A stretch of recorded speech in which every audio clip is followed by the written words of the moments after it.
Very much. Senator Sessions. Yield to Senator Johnson.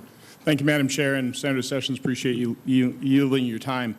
Ms. Burwell, again, welcome here, and I want to reiterate, as I said yesterday, I appreciate the fact that you're willing to sacrifice, you and your husband. This is a big job, and I do appreciate you're willing to serve. You mentioned in your opening comment a couple of phrases that were dear to my heart: problem solving, management, or measurement, and leadership. So let's talk about those, because I think that really is the key role of OMB. I was one of those senators that President Obama invited to dinner, and it was interesting as we listened to him behind closed doors describing the problem pretty accurately. You know, it's health care spending. He talked about Medicare, particularly in the second and third decade. He made the comment that the problem with Medicare reform is for every dollar that Americans pay in, they're going to get about $3 out in benefits, and we've been saying that. It comes from a study by the Urban Institute. He also said most Americans don't understand that, which is a problem in solving a problem. Let's talk about that. From my standpoint, and I've solved a lot of problems in business, the first step in any 12-step program is raising your hand and admitting you have a problem. And I think right behind that is you have to properly define the problem. And so first of all, do you agree with President Obama's assessment that the problem with Medicare is $1 in, $3 out?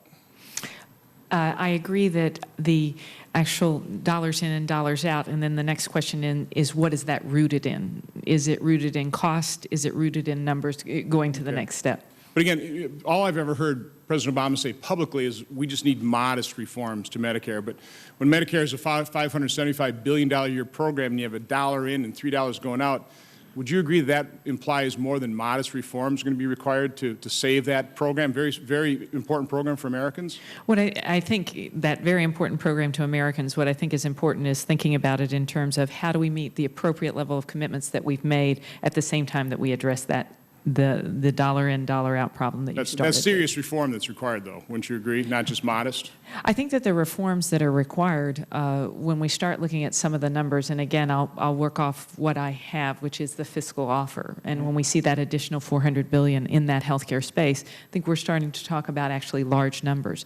And large numbers that, if done in a way that comes back to that earlier point I made about bending the cost curve, then we can start to get even more over longer periods of time when you start to get that kind of cost savings embedded. And so those start to become large savings. Okay. Let's switch to Social Security, which is obviously an incredibly important program, and we want to do everything we can to honor those promises. I've got some charts that we're going to put up on the screen here. Are we ready with those? This is from the Social Security Administration. I hope you'd acknowledge these are accurate, that over the next 20 years, basically, Social Security will run a cash deficit of $5.1 trillion. Now, I've certainly made the point publicly that I don't believe this is a sustainable, first of all, a solvent program. The only reason anybody can claim that is the fiction of the Social Security Trust Fund. I mean, it's true that we ran the surpluses, accumulated over more than $2.5 trillion, but the problem is the Social Security Trust Fund holds an asset called U.S. Treasury bonds, which in the hands of the federal government really has no value. It's the same thing as if you had $20, spent it, and that money's spent, it's gone, wrote yourself a pretty note, said $20, stuff in your pocket, and say, hey, I got 20 bucks. I mean, you don't. You just have a piece of paper that you have to basically offer somebody else and entice them to give you $20 in exchange for that promissory note. I mean, would you acknowledge that point? Senator, when I think about the trust fund and those commitments, I do think about those commitments in the context of the commitments that we actually make in the public markets. And I also think about it in the terms of hearkening back to the years when I had the opportunity to work on balanced budgets, that there was the creation of something called the Social Security lockbox. And so while those let me just say, do you think that has value to the federal government? Do you believe the trust fund has value to the federal government, that it can actually pay out and meet that $5.1 trillion deficit? What I think it has is value to the trust fund and the ability that there is a commitment that we will pay. Okay, so let's go to the next couple slides here. This comes from the Office of Management and Budget's 2010 Analytical Perspective. Can we put the next one up here? Next slide. Hit it. Anytime. We have a technical problem here. Okay, let me paraphrase. These balances, referring to the trust fund, are available for future benefit, but only in a bookkeeping sense. They are not assets of the government as a whole that can be drawn down to fund future benefits. It goes on to say, basically, they're claims on the Treasury.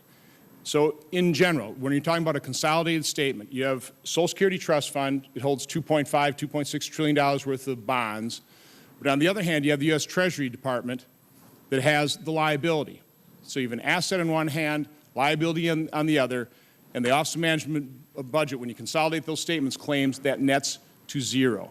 So my point is, as the Director of Office of Management and Budget, would you acknowledge that to the federal government, the Social Security Trust Fund has no value in terms of paying off that $5.1 trillion of deficit spending over the next 20 years? But as we consider our deficit numbers, these commitments are in the consideration as we think about our long-term Does it have vision. any value? Is there any value drawn out of that Social Security Trust Fund to fund the $5.1 trillion worth of promised benefits? Do you believe that has any value to the federal government? Are you disputing what OMB has basically published here? What I do believe is it has value in terms of the trust and how we think about the trust. The first chart, I think, didn't actually It has no consider- dollar value.